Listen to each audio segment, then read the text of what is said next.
This is Slasher here in day 4 of IPL 5 in Las Vegas, and I am here with NaNiwa to talk about how his event went so far this weekend. NaNiwa coming off a high note at MLG Dallas. Things didn't go so well here this weekend. You had high hopes coming in, thought you were playing pretty well. What do you think happened? I didn't have any hopes coming in here, to be honest. I didn't even want to go here, but I had the flight paid and everything paid, so it felt like a waste to not go. Like, I really don't like going to event without practicing. Like, Stefano can do it, but I am the kind of guy who needs to prepare for like 2 weeks or a month. Like, before MLG Dallas, I prepared for like a month. That's why I was able to do so well there. And it just goes downhill from there, because I forget how to do everything properly. I need to keep practicing to keep my standards.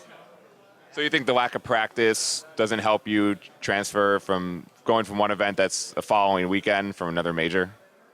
No, like, I prepare for those players going there, and the strategies I make, like if I play like 1,000 games, I will make a certain amount of strategies, but I can't use them against the same opponents all the time, right? I need to like practice more and come up with new stuff. But if I only have the old stuff, they know how I play, and it makes me weaker and weaker. The more they can study me, and the less I practice.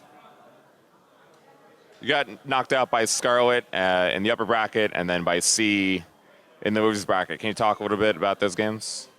Against Scarlet, I made my build a bit wrong. I won game 1. Yeah, it was game 1 I won. And then game 2 I lost. She played pretty good there. In game 3 I made pretty big mistakes. My timings were off by 30 or 40 seconds because I made my build order a bit wrong. As I said, like, I guess I'm stupid or something, but when I don't play a lot, I forget what I'm supposed to do. So that's why it's extra bad for me to just play tournament after tournament. It's unfortunate, but I know how I work. What about with C? Oh, against C, I played against Nurture at like 1 p.m. And then I had to wait until like 6 or 7 p.m. to play Seed. I just sat there for like 6 hours, not doing anything. It was so, I don't know, draining. But of course you can make 1,000 excuses. At the end of the day, it was the same condition for him, and he played better than me then. So that's all. I think the biggest game people were talking about was GSL World Championships against Life. You had a very strong opening push. You killed his natural. It seemed like the game was going to end right then and there. What happened then? Were you looking to end the game right there, or was the plan to kind of go back and then try to take another base and keep playing on? Yes, the game should have ended right there, but I don't know if it's known, but I choke a lot. Like, I've won a lot of tournaments. I played high in a lot of tournaments, but there are still tournaments where I just drop out. And it's because I choke. Like, I sit down, and when I feel I'm winning sometimes, it just, how to say it? Like, it feels like electricity is going through my body, and my hands stop moving. And I don't know how to deal with it. Like, I never had anybody to coach me or help me with this, so it's really hard for me to get over it. I know that everybody chokes to some extent, but for me it's very severe. I'm still trying to work on it, but like, I can tell you the exact thought process in my mind. Like, I attacked Life and he was unprepared. I made huge damage, and I should have ended the game right there. But I thought, oh, I'm winning. I'm gonna bring the score back to 2-2 or 2-1. I'm so happy, and then my hands, they stop moving. I get like 2,000 minerals, not doing anything. My mind just floats away, thinking about other stuff. I just lose focus. Well, it's all just excuses anyway, but I'm very emotional as a player, and that's my weakness. I've talked to Grubby about it, and he's the player I see that chokes the least. So I hope he can help me. He said he will, so hopefully that will turn for the better. At least in terms of the game itself, was the plan to then, after killing the natural, go into the main of the third? Or did you think that, going back and trying to play in a longer game would be the easiest way to secure the victory? Well, I'm 70 or 80% sure I could have ended the game right there if I just played like I always do. Uh, I let him kill both my pylons, so I couldn't reinforce my army, which was a huge mistake. I didn't notice because, as I said, my mind wandered away and I lost grip of the match. But in retrospect, if I just did everything properly, I would have had a really good shot. And even when everything of this happened, I was still in a pretty good spot. But I forgot to build an observer like 2 minutes or 3 minutes, and he got enough time to hold my push, and then it turned into his favor again. Well, I know what I did wrong, and well, once I fix the mental part of my play, I am sure I will be competing with the best players all the time. When you've been talking to Grubby a little bit, is there anything that he's said to you so far that's stuck with you to maybe try to help you gain some of that confidence? Yeah, it's about confidence to some extent, but what he said was exactly what I've been thinking about, if I should think like that or not. And him saying it confirmed it for me, but it was a bit too late since the tournament is already over. But he said, play the race rather than the player, so you don't really care about who you play. And it's a bit more stuff like this. I can't say everything since I don't want to like give away what he teaches others to other people for no reason. Like he like played for 15 years or 10 years to gain this experience. I don't want to like destroy it for him, but there was a lot of helpful things that will be good for me in the future, I think. So one of the biggest talking points this entire weekend is Zerg, as we've had the ZVZ Upper Finals, we had the ZVZ GSL Finals, we had the ZVZ MLG Finals, and who knows what else we'll be seeing in the next coming few weeks. As a Protoss player, I'm sure you're on the side of there are things wrong with Zerg, but if you try to be as unbiased as possible, what are the major problems with Zerg right now? What needs to be fixed? The biggest problem is that the Infestor is too good of an all-around unit. It doesn't really have a weakness, and it's good against everything. Like, you can neural parasite big units. Infested Terran can kill armies by itself. And Fungal Growth works against everything. It can reveal invisible units. It stuns units, and 40 AoE damage. It's extremely good. And the big problem is, like, her Zerg has the strongest hive tech, like Broodlord and Ultralisk together, or just Broodlord. And since Zerg is basically the race with the best economy, and then the best endgame, and then the Infestor to get them there, it's this easy puzzle to follow, but there's no real counter. You can beat Zerg, but it's because Zerg works in a certain way that if they get surprised, they react in a certain way. So if you fool them, you can make them think stuff that's not going on. But if Zerg doesn't get fooled, then you're in a huge disadvantage. And let's just say it, if two players play equally good, the Zerg will win like 70 to 30, I think.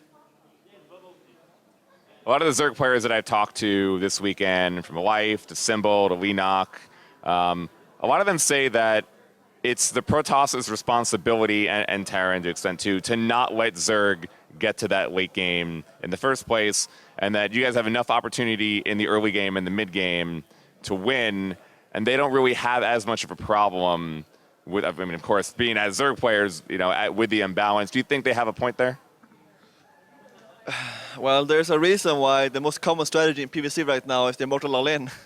Like, we realized that we can't beat them in the late game, so we try to kill them, but it's called an all-in for a reason and not a sure win.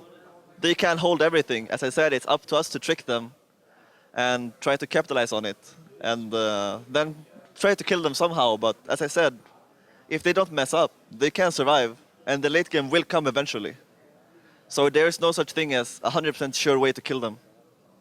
Do you think that's a problem with the metagame right now, that you're forced to try to beat them in the early and mid game, and that it's almost impossible to get to that late game to begin with? It's not impossible, but there has to be so many good things on your side to get there. Like, you have to have a huge bank and get up to carrier and such, but the window of getting carriers and void rays is like there is such a huge window where you can die. So it's less of a risk to just try to kill them before that, because you have a huge chance to die in between of that tech switch. It makes me really sad as a player, of course. Like I like PvP, it's pretty nice. PvT is very nice. Like you can always play macro every single game. You can always get to a certain point, and then it's like you can make good storms, you can make good EMPs, good feedbacks, all of this stuff, good everything like that, harassment. But Zerg, like the infestor, it kills all harassment and everything like this. So it's just the root of the problem, I think. So this is the last major event of the year for you, and the last big IPL event. First, I want to see your thoughts on GSL produced this event. You've been to nearly every league throughout the world. How would you compare the way IPL ran their event here to MLGs, DreamHacks, IEMs, etc.? Well, I really liked it in many ways. I just wish I could be more prepared for it, I guess. But the computer area seemed a bit, how to say, full. I don't know if that's the way to explain it. You understand, right? Like the computers were really close to each other. So when I sat there playing, just everybody just dumps their stuff on the table, like boom, and you have to pause the game. And MLG is almost the same, but there's more room, so you never get really disturbed by anyone. So I guess that's one thing they could work on, but it's not a huge deal, I guess. Most of the things were really nice here. But personally, MLG seems like way better to me. It's just, I guess it's because I've always done good there. It just feels like my home ground, I guess, in USA. Well, this is probably your last event of 2012 going into 2013. What would you like to do for next year to kind of retool and get yourself ready for competition? Well, I think I had a huge amount of up and downs this year, but now I know what I need to do to play my best and be my best. I just hope I can get a team that can support those needs. The main problem is the team. I just need a place where I can practice well. Right now I played only by myself, only ladder games, no custom games. So my practice was not optimal for sure. But still I think I did fairly well with like top 8 or 9 at MLG, best foreigner, and then like top 8 at DreamHack. It should be enough to get a team at least to believe in me. So I can show what I really can do when I get good practice. Do you feel like you're close to getting the team environment that you need? Well, that depends. If I get the email I want in the next 2 or 3 weeks. Right now, I'm not sure. I hope so. I hear you're going to be streaming some for December. Can you give any details on what you'll be doing? Yeah, I recently went back to Sweden because I don't have a team, and I mainly went back because I haven't seen my family in quite a long time now. So I will spend my December at home. So I thought I might as well stream when I'm there. So like 8 hours or 10 hours a day, stream until the 24th, Christmas. Then I will be opening presents and eating cookies and stuff. And then hopefully I can go back to Korea. Well, thank you, NaNiwa, for the interview. I'm going to be watching your streams and hope you have a good time back and home in Sweden. Yeah, thank you. Stay tuned to GameSpot.com/esports for coverage of all of IPL 5 in Las Vegas.